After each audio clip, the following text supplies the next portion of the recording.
Hi guys, I'm Liz Woods and welcome to Ryemarkable Moms. I'm here today with Sara Touijer. She's an interior designer and she was recently on Rachael Ray's Rebuild. The show is on Hulu and is about families who have lost their home to some kind of traumatic disaster. And Rachael Ray and Anthony Carino and Sara go in and rebuild the homes to make the families' lives easier and better. What was it like to work with Rachael Ray and be on this whole show? It was an overwhelming experience. There were a lot of moving parts. I didn't know about TV. Lots of crew, like the coordination with the contractors, with the families. It was a production. Mm-hmm. And I jumped in feet first, and it is similar to what I do with my clients now. The difference is that it's fast paced. Like I went in to measure a home, I needed to have the design in like 3 days. So I can do that. I can pull it off. It was stressful, which I actually worked really good under pressure. And what typically would it be? Like with the designs? Yeah, like if 3 days was short, what would be typical? Oh, I mean, it could take like weeks and weeks because like with my clients, you know, you have to do the research. There's a whole not just strategy, but like it's streamlined where I start with the budget first and then I have their aesthetic.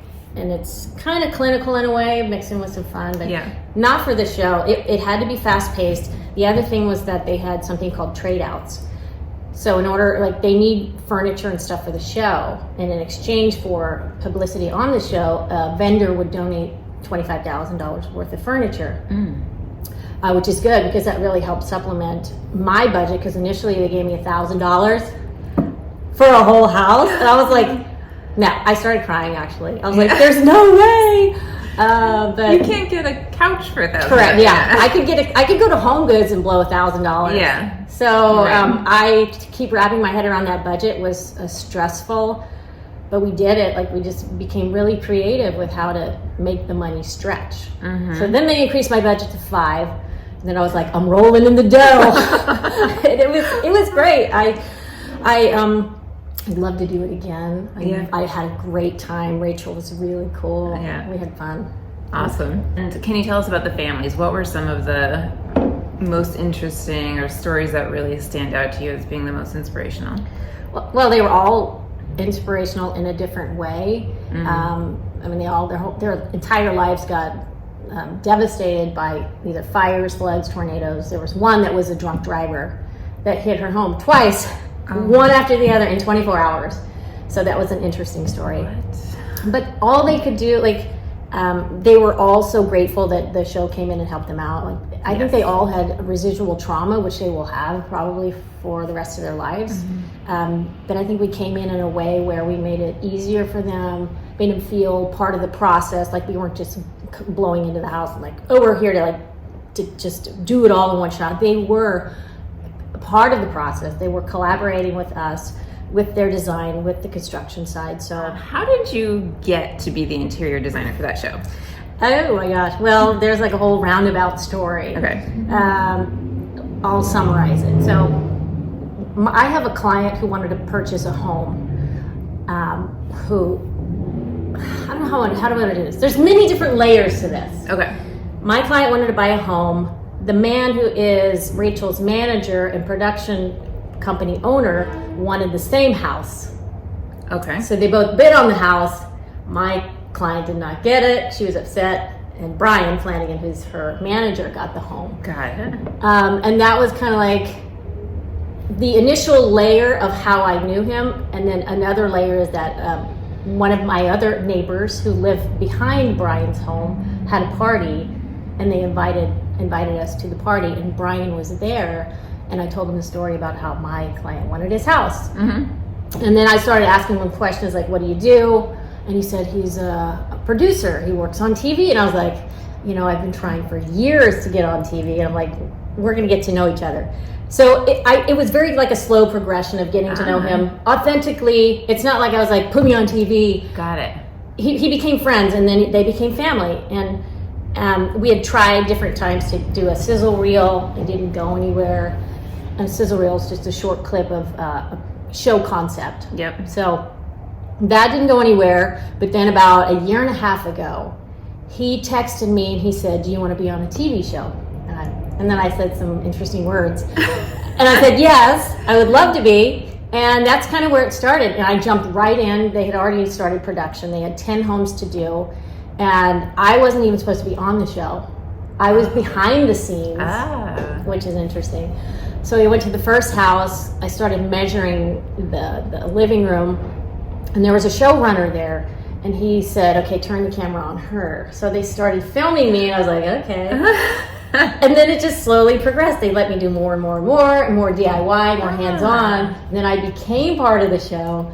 So that was like a dream. Also, and I know a few years ago you had done George to the Rescue. I did do that, yes. Renovated Bread of Life. So I thought that there might be a connection there, but no. There was no connection. I just knew I wanted to be on TV because the idea is to reach people on a larger scale, larger level of what design is and how it impacts people. I just, things just had to line up to make it happen. And I believe in luck completely. Not only luck, but I wanted to make sure that when the opportunity came up, I was ready. So what I did was I just started small. I started going to Toastmasters, like in White Plains, there was a place. And getting more comfortable with public speaking because it scared me a lot. It scares me a lot too. And here we are. I mean, it still scares me, but I've kind of like managed the anxiety and stuff because, you get in the zone and you do it. And then I also did improv classes. That one made me very uncomfortable, but I got a lot out of it. I also did media training. So like it was, I need to learn from you. And it was like when you realize that there's something that I really want to do. Yep. And I want to be ready for when it happens. So that was my whole thought. And I go, there's no way I could be so prepared and it not happen. And I just believed it 100%.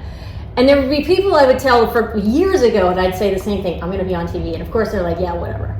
And I go, I will be, just wait. And it was persistence. And I was like, I have to keep doing this because I know that's where I was supposed to be. I love it. It's so awesome. Yeah. So Sarah, you always look so confident in all of your posts on your website and everywhere. Yeah. Do you ever feel imposter syndrome like so many of us women do? Of course. I mean, I think it's ingrained in us to be unsure of ourselves. I think it's part of your DNA. I definitely had that for a very long time. I mean, occasionally I get twinges, but I actually have kind of worked through that because I know that who I am now is authentically me, and I'm not out there to compete with anybody. I just want to do the best that I can. And, I'm competing with myself. So I don't have that imposter syndrome. I'm not the best designer in the world. I know that, but I love what I do. And I think it shows, and I just want to keep giving back in that way. So. And what do you do? Like, what have you done to get over it? Like, oh, that's a deep question. Can we say that though? Well, I didn't like mention this before, but I went through a very painful divorce, and I think that by getting to a level of rebuilding, and actually, there's like a correlation with the show. It's like a metaphor for my life. Rebuilding, Rachael Ray's Rebuild. I rebuilt my life from the ground up. For the last 2.5 years. And the other crazy thing is like during filming were the worst moments of my life personally, and then you have to turn it on camera and be like, I'm happy. Yeah. And then I'd go off camera and I'd go cry in the corner. Like it was a difficult process, but how I got to the point where I didn't have like imposter syndrome was I started from the ground up. And kind of just started asking myself, who am I? How did I get to this point? How did I allow myself to be in a situation where I was treated poorly? Like it was uncomfortable because personal growth, it hurts. It's hard to address things because you're putting a mirror in front of yourself and you're like, how am I accountable for what I did? And just being able to do that and look at myself honestly and say, you're okay, just to have self-love, self-compassion. Like I didn't beat myself up. And it just made sure when I rebuilt my life that it was true to me. It was how I wanted to live my life in a meaningful way. I want to be around people who are good and authentic. And, I just am in such a good place right now that I don't feel like an imposter. Like what you see is what you get. So. If you were to say like top 3 like tangible steps that you took, like was it exercise or therapy or yoga or like if you could help someone else, you know what I mean? Okay. If you don't, no, this is great because okay. I think there's multiple ways how I kind of rebuilt myself. The first thing is a support system, You have people who are your biggest advocates. They're there for you. They will do anything for you, and they support you in every way possible. I had lots of friends and family who just, I cried a lot, obviously, but they were there. You're so smiley. That makes me sad. No, but think about it. Like, it's in your worst moments where you can really become something better than you ever imagined. And I know that a lot of people are like, that's some woo-woo stuff, but I truly believe it. Like, you lead with your heart, you can't go wrong. So the support system, they helped me through the toughest moments of my life. I had two therapists, and they each were complementing each other in different ways. But one of them, who I still talk to this day, he focused on inner growth, and he gave me books to read. They weren't just self-help; it was more like self-evaluation. Like I said, how did I get to be this person? And he gave me the tools in order to do it, and he gave me like amazing things that I use to this day, and I try to teach my children that. I don't think it's working, but hopefully this will help somebody else. Yes. I hope. So, okay. So Sara, community, therapy, and what would be your third? I would say positive attitude, and I know that sounds very generic, but to have kindness towards yourself, and kindness towards others, and to give back, because when you give to someone, it makes you feel good. So, love it. Yeah. So I work with lots of moms who have big dreams, and they're on the first steps to achieving them. Right. But it seems like you've achieved a lot. Like, you've had this dream to be on TV, you've achieved it, and now you're here to talk about it.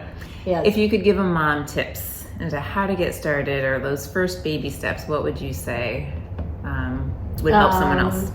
I would say be sure that's what you really want to do. Like, your heart is in it fully, because if it's not, you're not going to give a full effort. You also need consistency.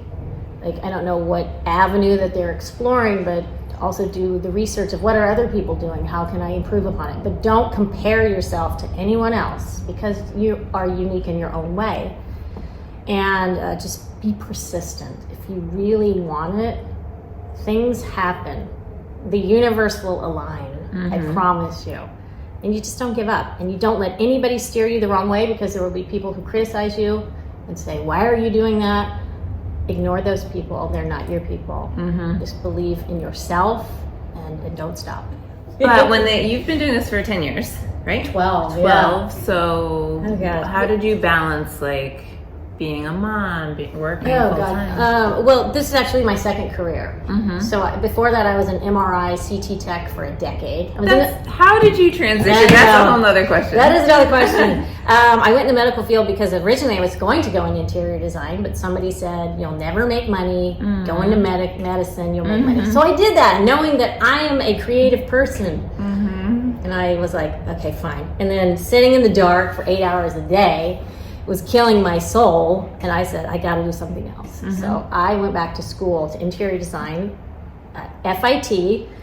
I was a non-traditional student surrounded by young kids who were going out partying, and I had to go home and make dinner. Yes. And I loved every minute of it. Like, I felt like the older, wiser person. Yep. Of course, they didn't take my advice. But it was difficult. It was really challenging to go back to school with young kids, to try to coordinate everything.